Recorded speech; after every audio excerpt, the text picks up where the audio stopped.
Thank you. Oh. Thank you. Oh.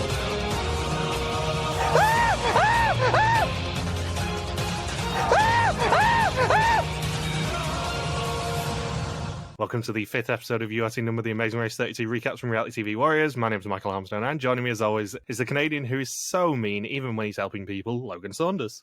Good afternoon. Good afternoon. Michelle has not joined us this week because of her, sweary outbursts last week.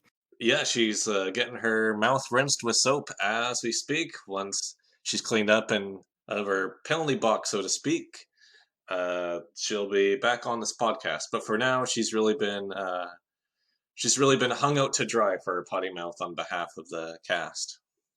Yep, she will be back for episode 6, and I'm sure she's seething inside because we've not even invited her this week after the swears she dropped last week. Yeah, actually, we kind of had to be sneaky with recording this because I don't think she's even aware that we're recording this right now. So, Michelle, if you're listening, we're sorry that we're doing this without you. Yeah, and I'm really, really sorry for taking that clip last week out of context so much, and definitely not adding it into my pile for the inevitable face cream clip that's coming in a few weeks. Yeah, and that's just the aired stuff. Like, people who listened to the last podcast don't even know what didn't make it to air. It was like a Lisa Lampanelli rant. It was pretty abusive towards me, let's be honest. I've still not recovered. So, previously, 8 teams raced to Asuncion in Paraguay. Leo and Alana confronted James and Will after their U-turn, but the alliance of 5 continued helping each other, leading to James and Will winning the leg. Gary and D'Angelo stumbled, but it was Kaylin and Haley who were saved from elimination. And teams must now fly to Paris in France and drive themselves to the Domaine de Chantilly. And it's James and Will leaving at 1:41 a.m, with Michelle and Vic at 1:55, Leo and Alana at 2:35, Riley and Madison at 2:39, Aparna and Ishwar at 3:11, and then everyone else after that. We have no idea when. Yeah, they weren't too generous with the departure times this week. No, inevitable Harmstone rant, insert here. I love a departure time, especially last week, given we know that Kaylin and Haley checked in super late. I want to know how late. Yeah. It was kind of interesting when Michelle and Victoria left the pit stop because they read they were going to Paris, and they're like, oh, wow, we live in the South, so we go to Paris, Texas all the time. It's not that far across the Louisiana border, really, for them. No, you go from the Pelican State to... I don't know. What's the state nickname for Texas? I don't even know. You've been there, Michael. You've been to Texas, but I haven't. I don't know how the hell that happened. Is it not the Longhorn State? The Longhorn State? Yeah, it could be. I mean, we have a... Oh, of course it is. It's Lone Star State. Yeah, I know. As soon as he said Longhorn, I'm like, I'm pretty sure it's Lone Star, but I want to go with it because the bar that most of my friends go to in town is the Longhorn, and I was going to say that the owners are from Paris, Texas. Lone Star off of Amazed, obviously. How did I not get that? Lone Star sounds like the name of an action hero. Lone Star is a country band most famous for songs including Amazed. I don't know the band, I don't know the song, nor do I care for it. You will probably recognize the song if you ever inevitably Google this. Well, we're learning all... This is very educational. We got to make up for Trebek's passing earlier. That we got to come up with all this information that people weren't exactly aware about. How sad was the news that Alex Trebek died? It was pretty depressing. It's fairly high up there in terms of celebrity deaths that people are allowed to be invested in. Yes, I care about, because I mean, celebrities die all the time now. I remember reading something a couple years ago saying, hey, ever since celebrityism has really picked up since the 30s or 40s, inevitably all of these people are going to start dying off pretty quick, and that's certainly been the case the past 3 or 4 years.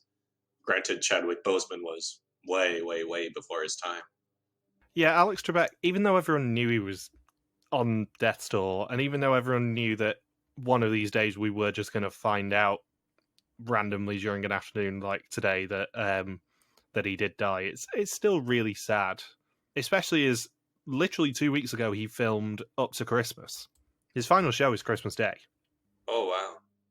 We've got about 5 weeks left of Alex Trebek as we record this. Let's see, so there'll be a new episode tomorrow. They'll probably do a tribute, I'm sure, either before or after. And he didn't even get to leave on his own terms either, because he said that when it was his final show and he knew about it, he was going to do a speech at the end.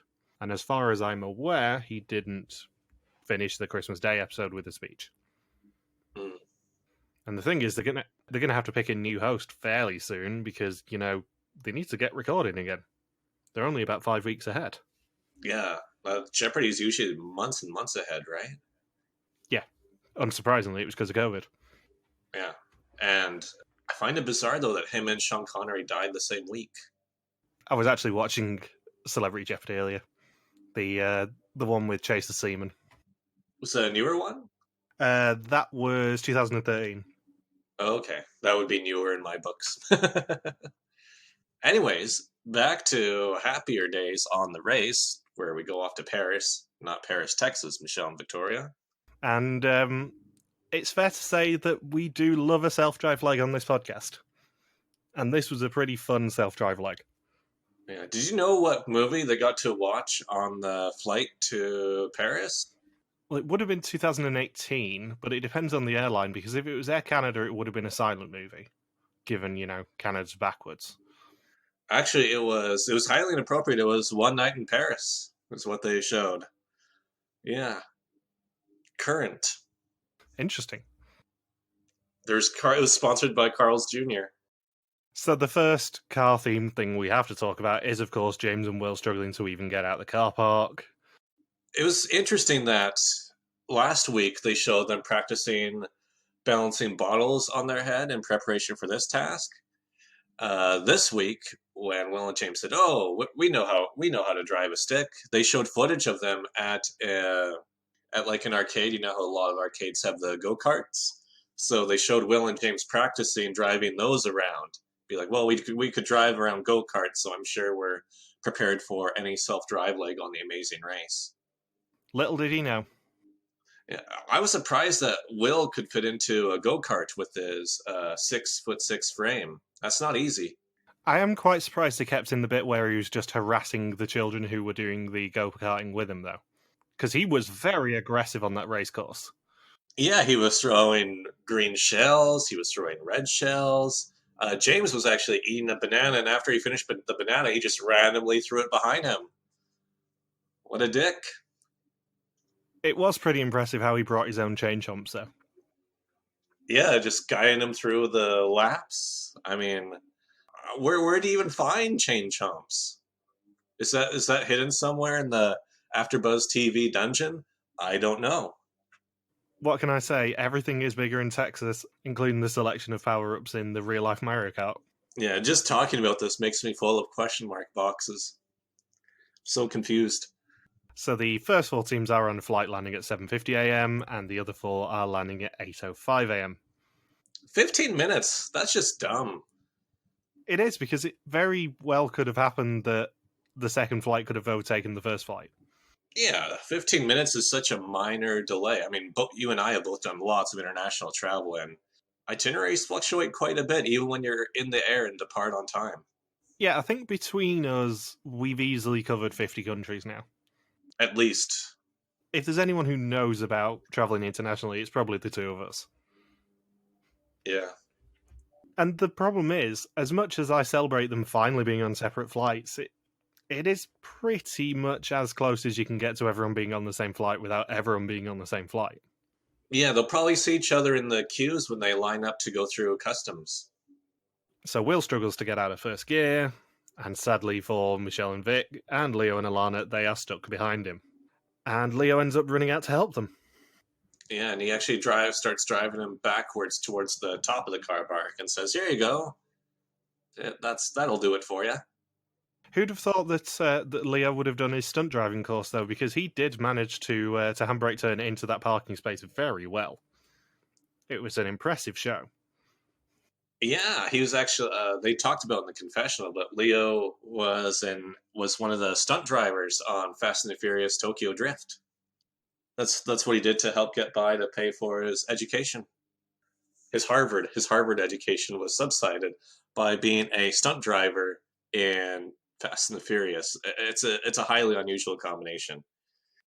I really don't get what the what they're playing at with Leo and Alana and James and Will's feud as well, because it's just a weirdly told story. I don't think either of those teams really hate each other, but it's just really odd how they seem to be hanging the entire season on James and Will versus Leo and Alana and the 5-person alliance, and no other storyline. And they don't even do any they don't do any major insults towards each other. The biggest thing we've heard is, I think this episode, maybe it was one of the CBS.com unaired clips, I'm trying to remember off the top of my head, but Will calls Leo and Alana doo-doo heads. That's as far as we get with this.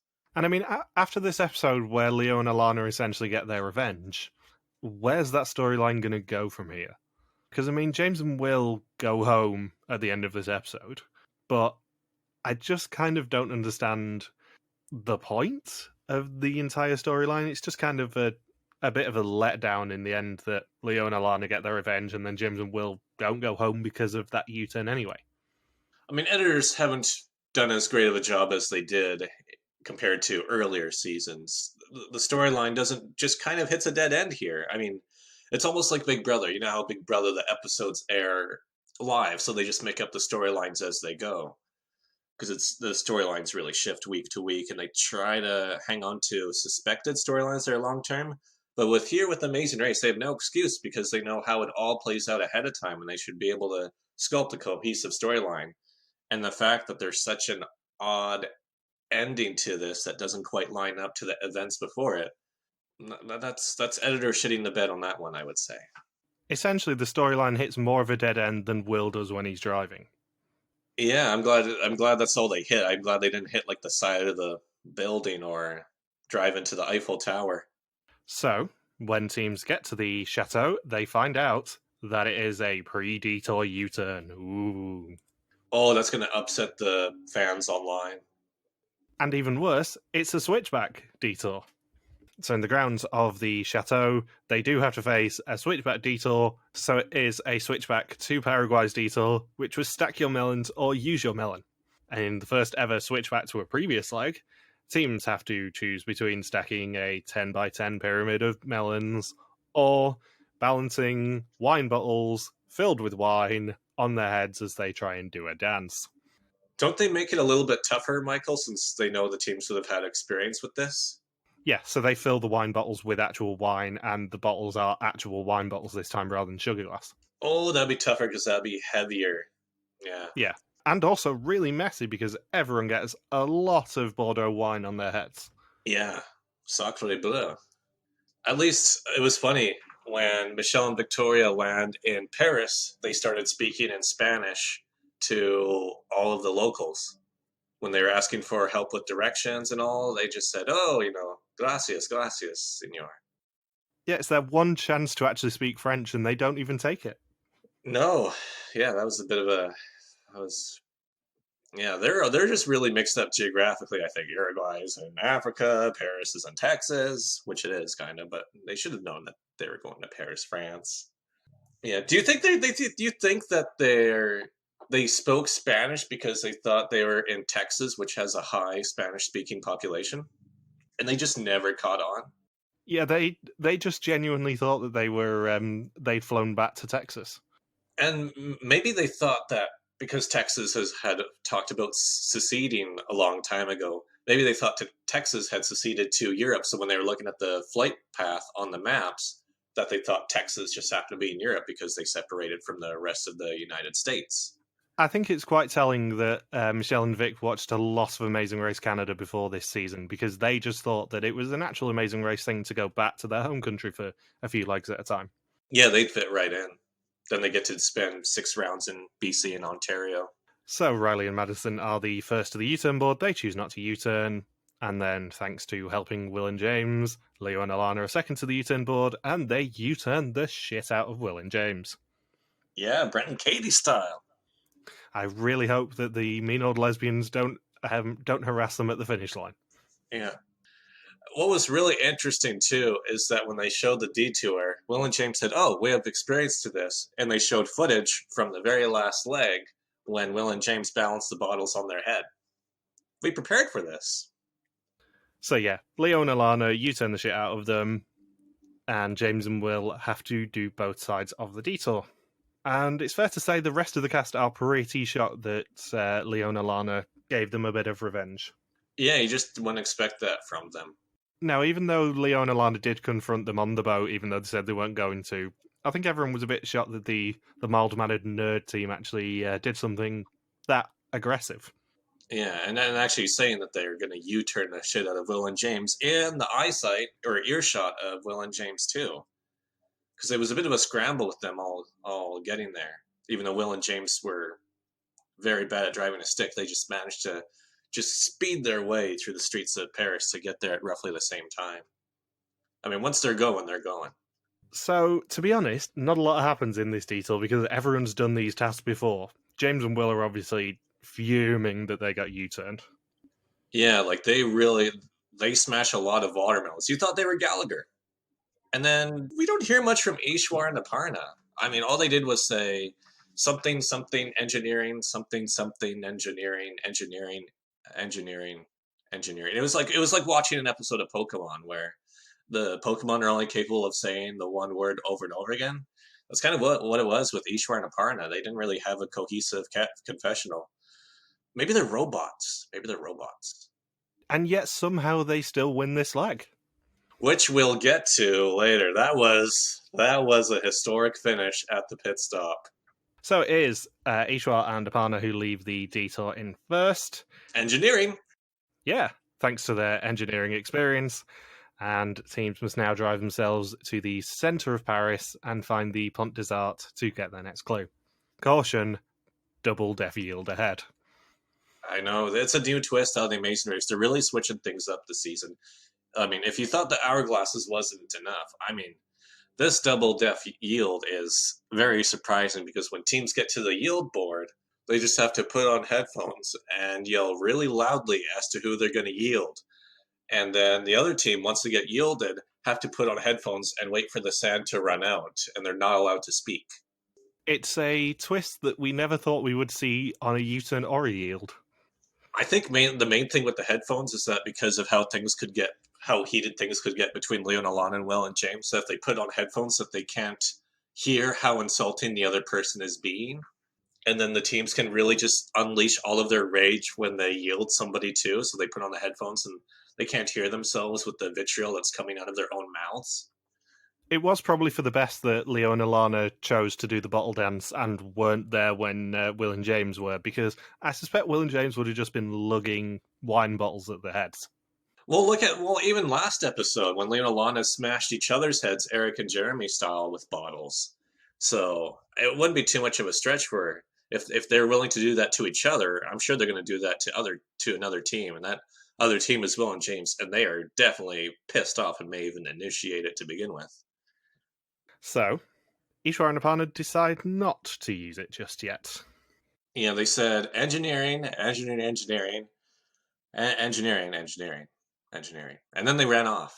Did you hear about the unaired clip when Gary and D'Angelo got to the double yield board?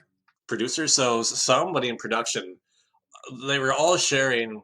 I guess they had this kind of like smorgasbord with all these different Parisian dishes. Like they had lots of cheese, lots of olives, and then there was, of course, some baguettes, which we'll get to with the speed bump.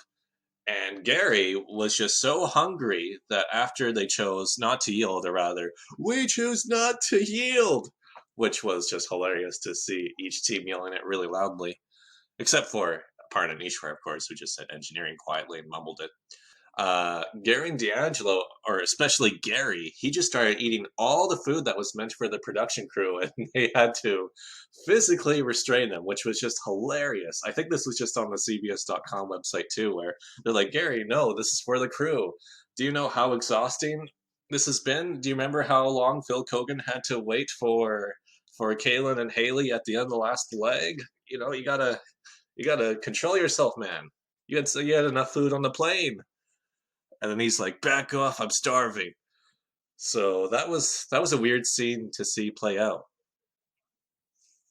So once teams have passed the death yield board, they then find out that it is a roadblock, which is who wants to have their cake and eat it. And in this roadblock, one team member must eat the raw ingredients that are used in making a cake, which is flour, an egg, oil, sugar, baking soda, and cocoa powder. And once they finish everything, they also have to eat a wickless, edible candle. And once they complete their meal, they will receive their next clue. Yeah, this was actually a real task. Which season was this from, Michael and Hammerot's? Weirdly, this was, as Logan said, a switchback to a Hammerot's task, which was in Hammerot's 3, Leg 5, where it appeared as one side of a detour, which was cotton candy on Marie Antoinette. Yeah, this was actually a real task. We can't emphasize that enough. Yeah, and apparently in that task, they were just told they would be eating a cake. They were not told they'd have to eat the components of a cake, and they would all be raw. Yeah, at least this task will be slightly easier for Kayla and Haley since they're only going to have to make small cakes. So how do you think you would have done with this challenge? I guess, yeah, we didn't have to talk about how well we do at the detour since we just talked about that last week. So I don't know. I think I wouldn't do so well with this. That's definitely something that I'd make Ryan do. Yeah. Or just whichever teammate I have that's not me. It's not your thing to be eating a raw candle, is it? So it is Madison, Ishwar, Leo, D'Angelo, Chi, James, Michelle, and Kaylin doing this roadblock. And there is a fair bit of retching, understandably, when they have to eat wax. Yeah, at least it's Parisian wax. Like, you have to really eat it with a bit of elegance to it, but these teams, the way they ate it was not so elegant. Yeah, although one person did say it's not the worst thing they've ever put in their mouth. Can you remember who that was, Logan? I wrote that quote down somewhere, but I forgot who said it. So Aparna does manage to leave in first, and teams must now head to the steps of Notre Dame Cathedral, and that is their overnight rest point, because it's getting a little bit late in Paris now, and they can't have them wandering around in the evening. Yeah, it can be quite dangerous in Paris. So yeah, they really wanted to just group everybody together. However, beforehand, we have a speed bump to get through. We do, yes, because at the overnight rest point, Kaylin and Haley do find their speed bump board. Yeah, it was underneath one of their pillows, and they find out that they have to deliver a baguette to a Quasimodo lookalike. And they also are only allowed to speak in German for the rest of the leg. Yeah, it's that high German-speaking population just outside of the Notre Dame Cathedral. And it was kind of funny when Kaylin and Haley were delivering the baguettes because they were just going up to any old man who was walking that had a hunchback. So they're like, "Oh, here's your baguette, sir." And then he'd be like, "Oh, no, that's too big to be my baguette." And then they would just have to keep walking through. And then eventually, while all the teams are resting, they deliver the baguette to the Quasimodo lookalike, and they're redirected back to the overnight rest point. And then we're up for one of the most exciting dashes to the pit stop we've ever seen. And it's going to be even tougher because all of the teams have been helping each other all throughout this leg. And I think they all agreed to check into the pit stop at the same time together as one unit because their theory was if we all check in together, Bill can't eliminate any of us. You're also forgetting the other important bit of the overnight rest period, which is James and Will shouting at Leo and Alana for screwing them over. Yeah, and they still have to wear those same headphones for some reason. No one remembered. They just became a part of their outfit that no one remembered to take them off. Maybe that's why the old men were really pissed off when Kaylin and Haley were delivering the baguettes because they thought they were talking in normal voice, but really they were just screaming at the older men walking around. Yeah, and it was just the middle of the night in central Paris, and everyone was just like, "Fermez bouche, fermez bouche," and they're like, "We can't even speak anything other than German." Yeah. Yeah, too bad Michelle and Victoria didn't get to do the speed bump because they would have understood what they were saying. So at sunrise, Quasimodo runs around, waving his bell around, and gives them their next clue, which is to head around the cathedral to the pit stop for this leg of the race. The last team to check in may be eliminated. So this was just crazy because they all just try to step onto the mat at the exact same time. And then producers are like, "Oh, we gotta find a way to figure out who was actually last to touch the mat." So when they were looking at the footage, D'Angelo, believe it or not, did a backflip onto the mat, and during his hang time, he was the last one to touch his foot on the mat. It was the worst possible time for D'Angelo to be a show-off on The Amazing Race. But the even worse thing is, later on, Phil's still standing there just because he likes to stand behind Notre Dame Cathedral and watch people, and then has to bring James and Will back for probably the most controversial elimination ever. Yeah, it really shows. This elimination really shows the times that we live in. Go ahead, Michael. Tell us the tragic news. So James and Will are called back, and obviously because this was filmed during 2018 when COVID wasn't really a thing, they find out that Will has tested positive and that they are immediately eliminated from the race. Yeah, you can't. I mean, I'm sure the other teams were pissed off because, hey, they all just landed on the pit stop together. So that might have been a bit of a super spreader of an event. But yeah, it's really disappointing that the biggest super fans are going home because they contracted COVID. I mean, none of the teams were wearing masks throughout the whole 5 episodes. I don't know what they were expecting to have happen. Somebody's going to get it at some point. And Bertram's not getting any younger. Bertram's 80 years old now. Yeah, and the worst thing is that they were then sent to Elimination Station in Wuhan. Yeah, they got to stay on a pangolin farm in Wuhan, I believe. So yeah, Apana and Ishwar do win the leg, and they win a trip for 2 from Travelocity to Paris, France. And that they must use tonight. Yeah.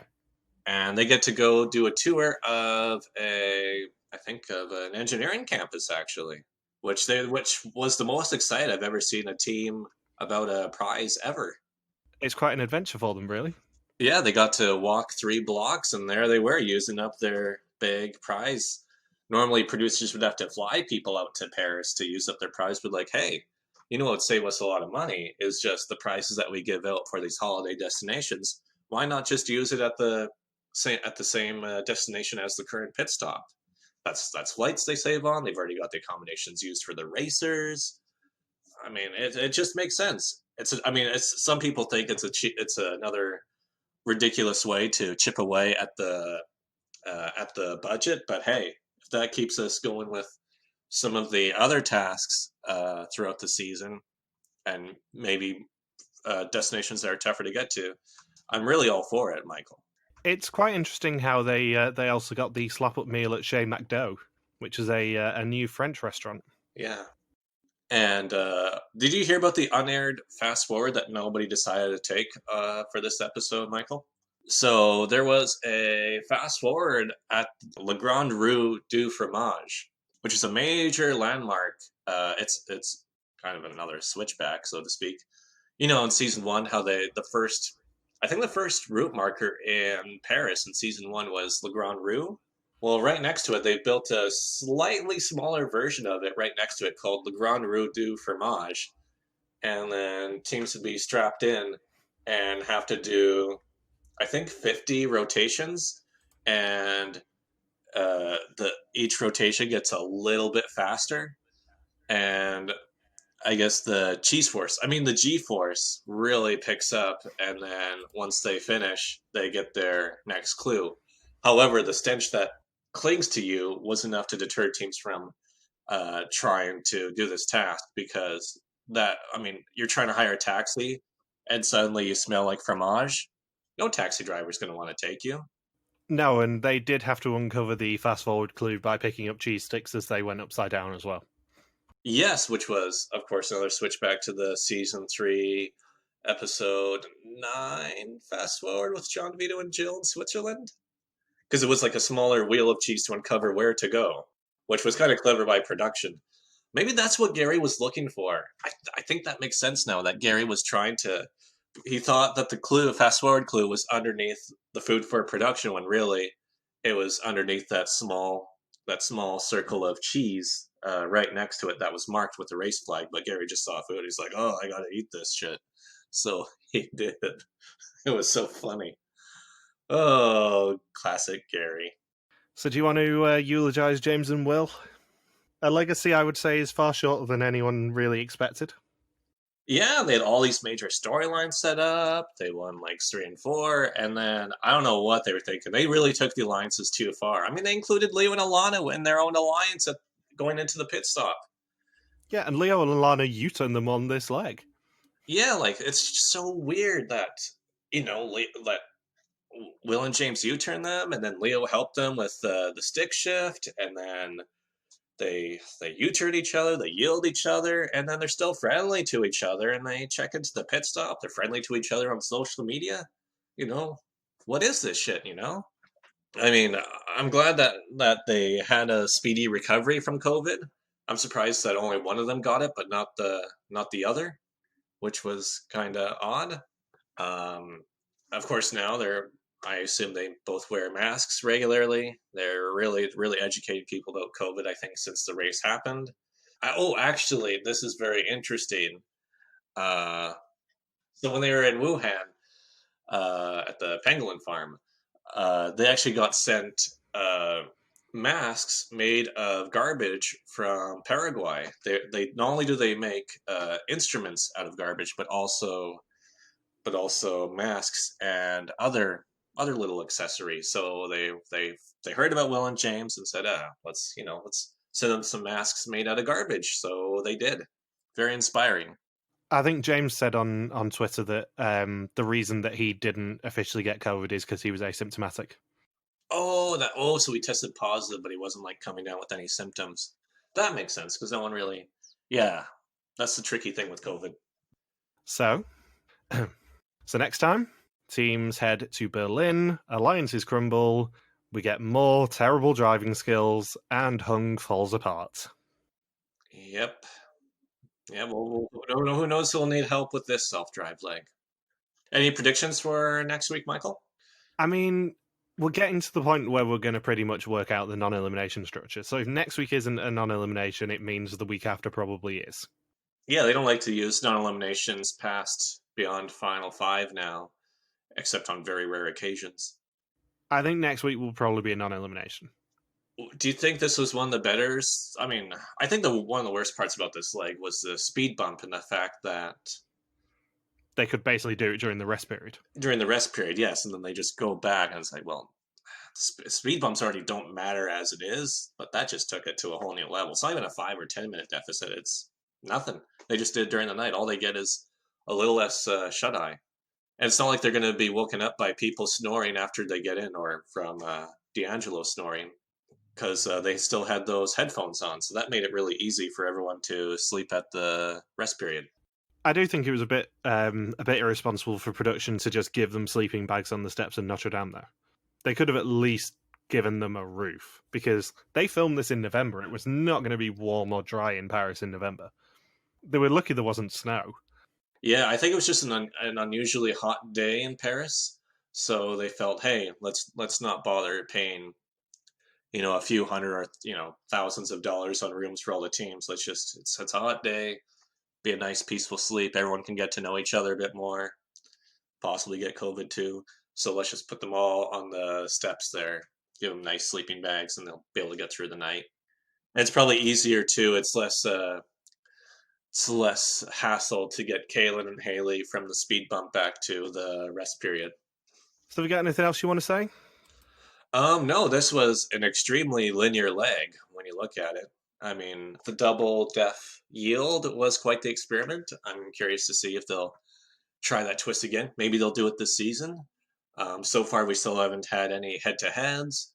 It's a shame that we had the first fast forward appearance in quite a while since season 29, and no one took it. Gary tried to take it. Gary tried to eat it. Were there any teams that we didn't talk about this episode? I feel like, did we talk about everybody? We didn't really talk about Kaylin and Haley apart from the stupid speed bump. I think we talked about everything else. Riley and Madison we didn't really talk about. Oh yeah, Riley and Madison. I always forget about those guys. Yeah, were there any Riley and Madison highlights this episode? At the watermelon. I remember the watermelon tasks. They were bumping it. They were spiking the watermelons because they did such a good job on it in Paraguay that they were just showing off this time. We know how to make this. So they were just doing all of their volleyball tricks onto it. They're a bit disappointed that there wasn't sand underneath when they're putting it together, but hey, you can't, as Marie Antoinette would say, can't have your cake and eat it too. Yeah. So, thank you for listening to our Amazing Race 32 recap. We'll be back next week to recap leg number 6. Don't forget you can contact us on Twitter, Facebook, YouTube, or Instagram, where we are RTV Warriors, or you can email us on contact@rtvwarriors.com. Logan is on Twitter at LogSuperQuacky, and I am MJ Harmstone. We are also going to be back on Thursday to recap Belgian Mole South Africa. Thank you for listening, and we will see you next week. Peace out and just chill till the next episode.